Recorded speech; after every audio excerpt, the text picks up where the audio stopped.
اس کے دل میں ایک ہی خیال آتا ہے، کاش کوئی کشتی آ جائے اور مجھے بچا لے۔ تو اس بات سے یہی واضح ہوتا ہے کہ نجات کی کشتی کون ہے؟ حسین ہے۔ اس لیے گناہوں سے اگر توبہ چاہتے ہو، گمراہی سے بچنا چاہتے ہو، تو حسین کی کشتی میں سوار ہو جاؤ۔ صلوات بھیجے حسین، وہ حسین ہے کہ جب جس کی ولادت ہوئی پروان چڑھنے لگے، ابھی بچپن کا عالم ہے، عید کا دن ہے، محمد کے شانے حسین کے قدم رسول نے اپنی واللیل کی زلفیں اپنے حسین حسین کے ہاتھوں میں تھما کر فرماتے ہیں، اے حسین، آج تو جدھر چاہے گا مشیت ادھر مڑے گی۔ یا جملے کو پلٹ کر یوں کہوں، بچپن کا حسین جوانی کے محمد پر حکومت کر رہا ہے، تیسرے درجے کی امامت آخری درجے کی رسالت پر سوار ہے۔ صلوات بھیجے محمد، تیسرے درجے کی امامت آخری درجے کی نبوت پر سوار ہے۔ ادھر آسمان پر جبریل نے جب یہ منظر دیکھا تو سارے ملائکہ کو جمع کیا۔ جمع کرنے کے بعد کہتے ہیں دیکھو نیا منظر ہے۔ کہ کیسے؟ یہ تو پرانا منظر لگتا ہے۔ کہ نہیں، اس میں تو نیا ہے۔ کہ نہیں، بس تھوڑا سا فرق ہے۔ کہ کیا فرق ہے؟ کہ کوئی زیادہ فرق نہیں ہے۔ وہ بھی امام تھا، یہ بھی امام ہے، وہ بھی بھیجا ہوا تھا، یہ بھی بھیجا ہوا ہے، اب وہ بھی چنا ہوا تھا، یہ بھی چنا ہوا ہے، وہ بھی برگزیدہ تھا، یہ بھی برگزیدہ ہے۔ فرق بس اتنا ہے، وہ پدر تھا، یہ پسر ہے، وہ شجر تھا، یہ صبر ہے۔ صلوات بھیجے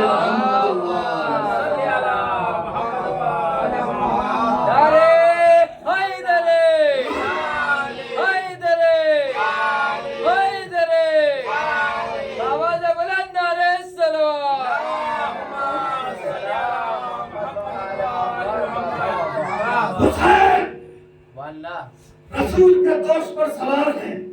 فرشتے کہتے ہیں بس تھوڑا سا فرق ہے۔ ادھر جب سوار ہوا تھا دوش نبی پر تو بتوں کی صفائی کی تھی، بیٹا سوار ہوا تو گلیوں کی سیر کر رہا ہے۔ صلوات بھیجے محمد، حسین دوش نبی پر سوار ہے۔ صحابہ نے جب یہ دیکھا، ساتھ میں چل رہے ہیں، رسول سے سوال کیا، یا رسول اللہ آپ کیا ہیں؟ کہا کہ ہم حسین کی سواری ہے۔ کہا اچھا ہم بھی کوئی عبادت کرنا شروع کریں؟ کہا بالکل۔ تو کوئی صحابہ ہاتھ چومتا ہے، کوئی صحابہ پیر چومتا ہے۔ جو کل چوم رہے تھے وہ مسلمان، اور جو ہاتھ چومے وہ کافر۔ یہ کیسا ہو سکتا ہے؟ یہ فلسفہ سمجھ میں نہیں آیا، یہ فلسفہ سمجھ میں نہیں آیا۔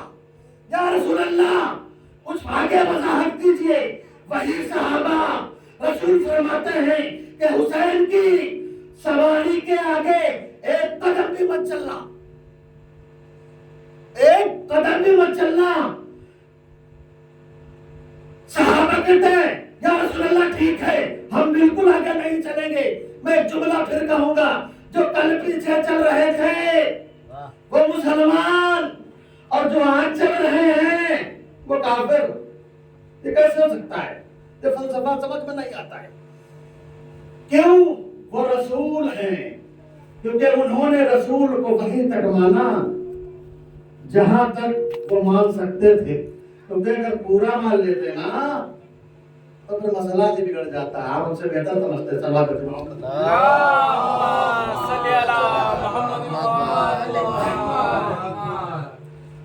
تو میں نے حدیث پڑھی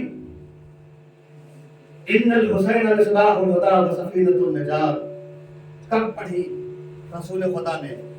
کہاں پڑھی؟ کس جگہ پر پڑھی؟ یہ میں نہیں، یہ ہمارے اہل سنت حضرات نے اپنی کتاب میں لکھا ہے، جو عالم دین ہے، اور وہ لکھتے ہیں کہ رسول کے صحابہ میں سے ایک صحابی تھا جس کا نام ابی بن کعب تھا، وہ روایت کرتا ہے کہ رسول مسجد نبوی میں منبر کے اوپر تشریف فرما ہے، لوگوں کو واعظ و نصیحت کر رہے ہیں، خطبہ پڑھ رہے ہیں، کیا دیکھتے ہیں کہ رسول کے سامنے حسین دربار میں یعنی مسجد نبوی میں وارد ہوتے ہیں۔ یہ کون دیکھ رہا ہے؟ ابی بن کعب۔ ابی بن کعب دیکھ رہا ہے، وہ خود فرماتا ہے کہ میں نے دیکھا کہ حسین بچپن میں حسین مسجد نبوی کے در پر آئے اور صفوں کو چیرتے ہوئے آگے بڑھ رہے، اچانک حسین کا پیر ابا میں الجھا، ابا میں الجھنا تھا کہ رسول کی نظر پڑ گئی، رسول کی نظر پڑ گئی، فوراً خطبے کو منقطع کیا، منبر سے اترے، حسین کے پاس پہنچے، پہنچنے کے بعد حسین کو اپنی آغوش میں لیا اور لینے کے بعد منبر پہ پھر سے گئے اور بیٹھ گئے، اور پھر حسین کی طرف اشارہ کر کے فرماتے ہیں کہ ھذا حسین فارفوہ، یہ حسین ہے، اسے پہچانو۔ رسول خدا نے صرف دو ہی مقام پر اس طریقے سے آشنا کروایا ہے، پہچانوایا ہے۔ کسے؟ ابھی بتاتا ہوں، صلوات بھیجے محمد و آل محمد۔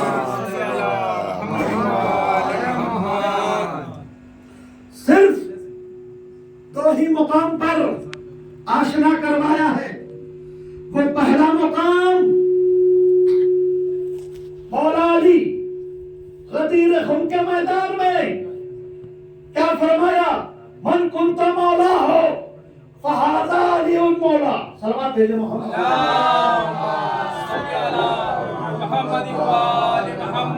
اور دوسری مرتبہ اپنے منبر پر حسین کو اپنی آغوش میں لے کر فرماتے ہیں ھذا حسین فارفوہ، یہ حسین ہے، اسے پہچانو۔ صلوات بھیجے محمد۔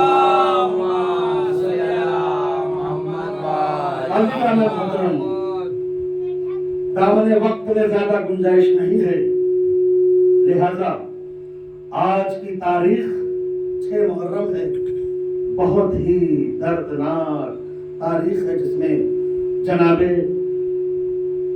علی اکبر کے مصائب پڑھے جاتے ہیں۔ کون علی اکبر؟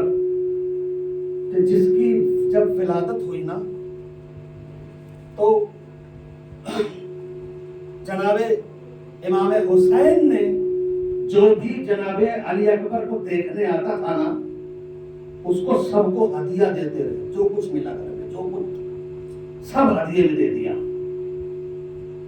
آخر میں سب سے بعد میں جناب زینب آتی ہے، بھیا کے پاس گئی، مبارکباد پیش کی، کہا بھیا مجھے نیک میں کیا ملے گا، اب حسین کے پاس کچھ نہیں ہے، تو کہا بہن زینب تمہیں میں اپنا اکبر دیتا ہوں۔ کون اکبر؟ کہ جب جوان ہوئے جناب علی اکبر، آہستہ آہستہ پڑھوں گا تو کیا آواز ساتھ نہیں دے رہی ہے۔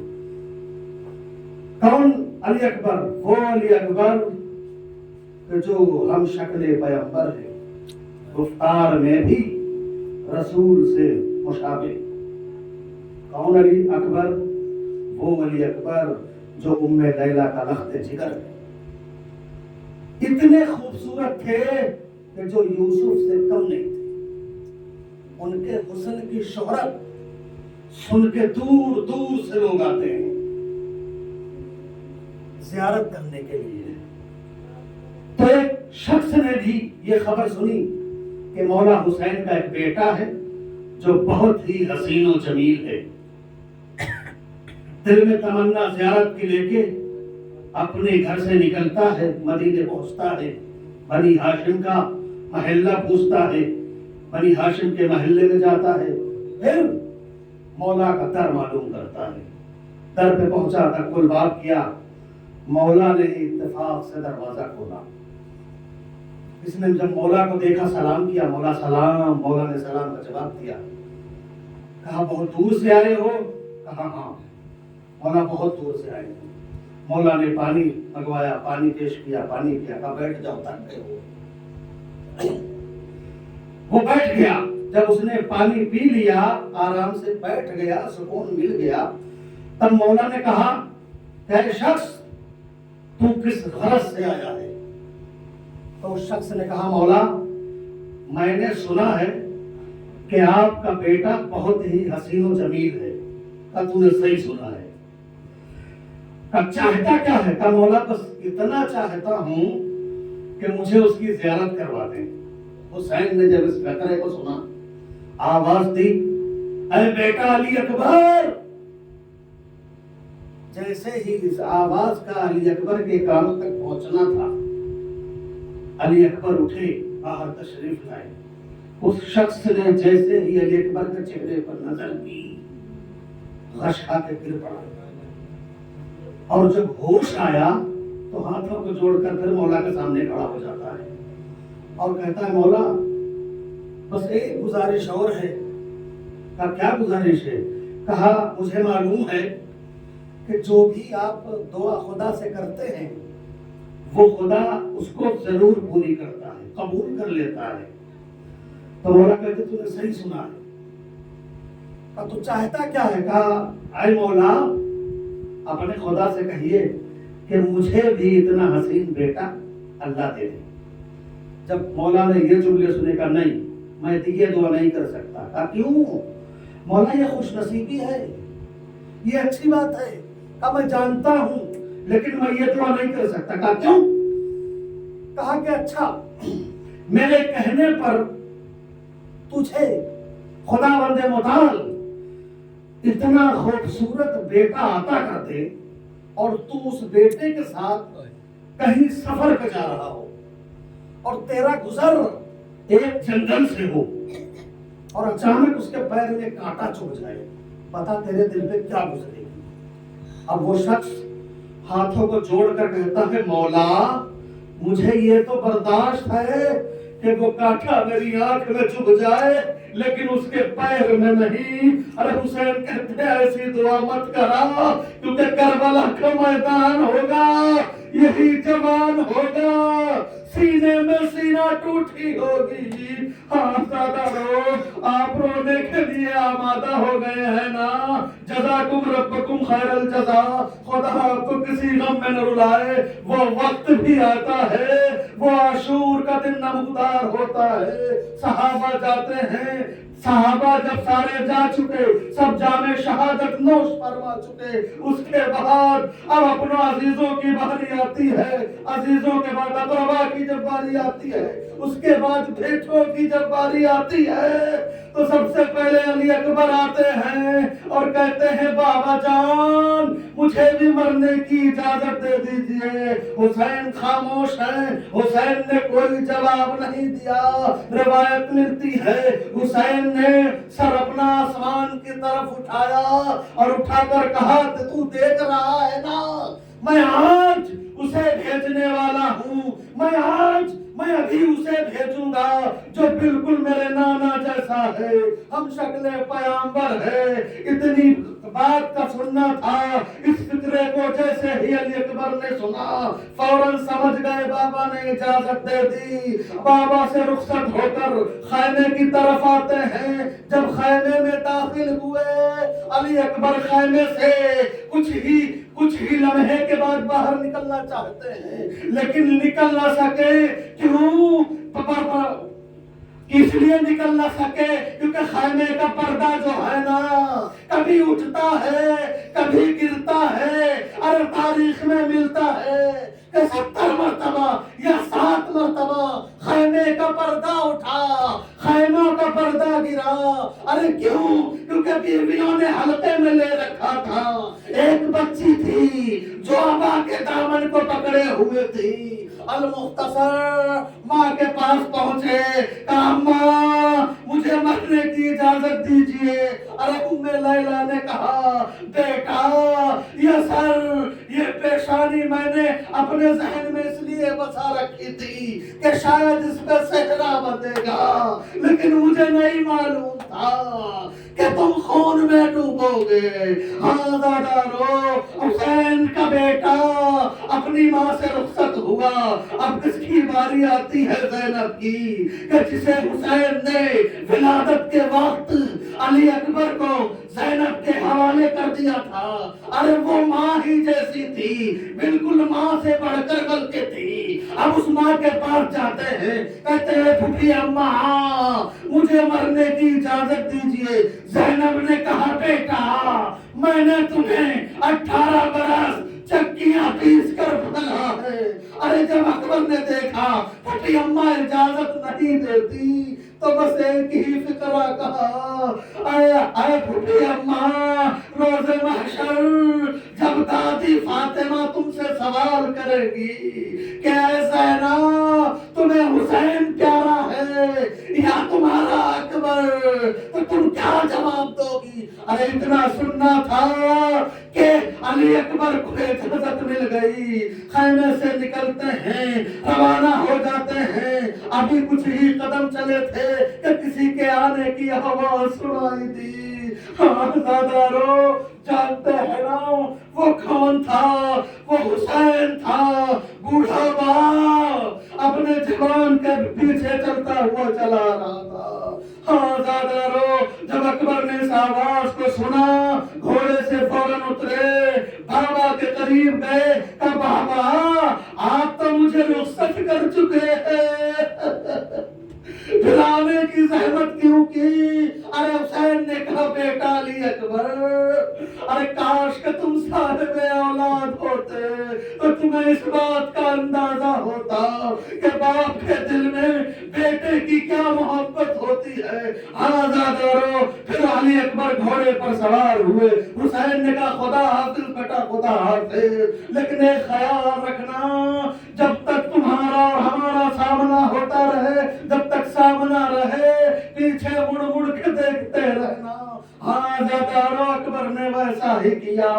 جب تک سامنا رہا باپ کو پیچھے مڑ کے دیکھتے رہے. المختصر علی اکبر میدان جنگ میں پہنچے، جنگ کرنا شروع کی. جنگ کرتے جاتے ہیں، ابھی چند ہی لمحے گزرے تھے کہ علی اکبر نے 100 یزیدیوں کو واصل جہنم کیا.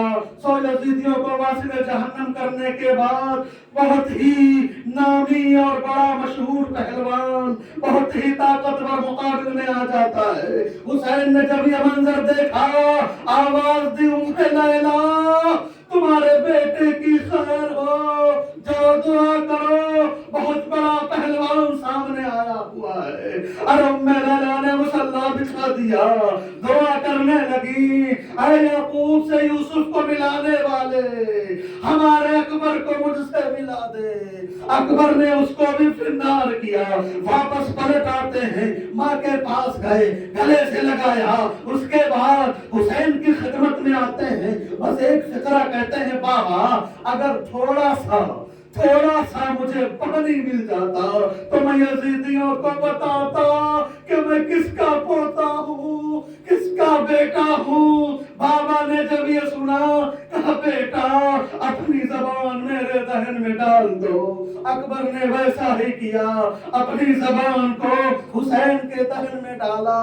ارے جیسے ہی ڈالنا تھا فوراً کھینچ لیا. بابا ارے آپ کی زبان تو ہم سے زیادہ خشک ہے، آپ کی زبان میں کانٹے پڑ گئے ہیں. حسین نے اپنی انگشتر اپنی انگوٹھی اتاری، کہا بیٹا اسے اپنے منہ میں رکھ لو، اس سے سکون ملے گا، اس سے تسلی ملے گی. ارے علی اکبر پھر میدان جنگ میں آتے ہیں، جنگ کرتے جاتے ہیں. ارے کہاں تک لڑتا 3 دن کا بھوکا اور پیاسا.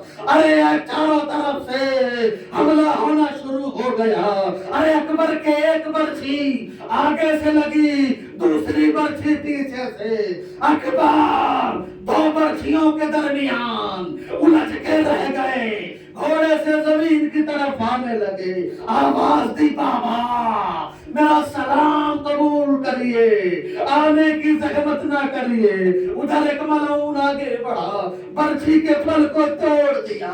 ادھر حسین نے جب اس آواز کو سنا تو چاہتے ہیں کہ مقتل کی طرف دوڑے, لیکن راستہ نظر نہیں آتا. ارے آنکھوں کے بنا آنکھوں کے بنا چلی گئی. آواز دی, بیٹا کدھر ہو؟ حسین گرے, پھر اٹھے, پھر گرے, پھر اٹھے, لیکن جب چوتھی مرتبہ گرے تو اٹھ نہ سکے. ارے بوڑھا باپ جوان بیٹے کی لاش پر گھٹنیوں کے بعد پہنچتا ہے, بیٹا کیا ہوا؟ یہ ایڑیاں کیوں رگڑ رہے ہو؟ کہ بابا سینے میں ظالم نے سینہ توڑ دی ہے. کہاں ذرا دکھاؤ. حسین نے جب دیکھا اپنے ایک گھٹنے کو زمین کربلا پہ رکھا, اور زمین کربلا پہ رکھنے کے بعد اپنے ہاتھ کو حسین نے اپنے ہاتھ کو اکبر کے سینے پہ رکھا, دوسرے ہاتھ سے برچھی کی علی کو پکڑا, اس ٹوٹے ہوئے پھل کو پکڑا اور نجف کا رخ کیا. کہا, اے بابا علی, در خیبر اکھاڑنا آسان تھا, جوان بیٹے کے سینے سے برچھی کا پھال نکالنا بہت سخت ہے. یہ کہہ کر حسین نے برچھی کا پھل نکالا, اور اس برچھی کے پھل کے ساتھ علی اکبر کا لرزتا ہوا کلیجہ باہر آ گیا. روح جنت کو پرواز کر گئی.